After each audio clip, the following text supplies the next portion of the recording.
Hey, what's up guys? Welcome to Viewers. In here you will see mostly unboxing of online products, learn different kinds of UX tricks and tips in line with electronics, gaming, and other cool related ideas.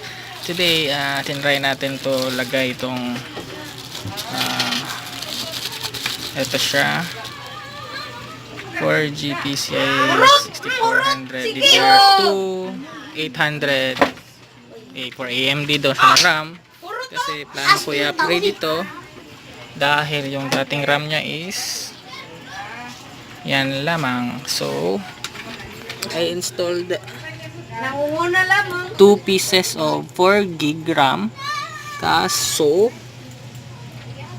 yan yung motherboard niya, then yan yung computer natin.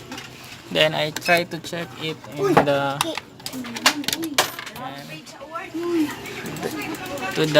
my computer properties. Ang nagre-reflect lang is dapat ito is yan, dapat 8 gig na yan, kaso 4 gig lang yung nagre-reflect. Mga RAM pa tayo dito guys, yan. So there guys, hintayin lang muna natin yan. Then let's try to check on my computer. Ayan, okay, let's just post it guys. Okay, so yan guys, okay na yan. Disable natin yung security dito. Okay, so yan, properties, my computer, then properties. As you can see, yan 4 gig lang yung lumalabas na RAM, but ayun 8 gig siya. And then I try to check it on the net, yung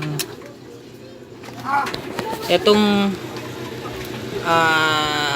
board na to is capable of maximum 4 gig of RAM only. So that's why 4 gig lang yung lumalabas. So next time guys, kung mag-upgrade kayo ng RAM, make sure double check nyo yung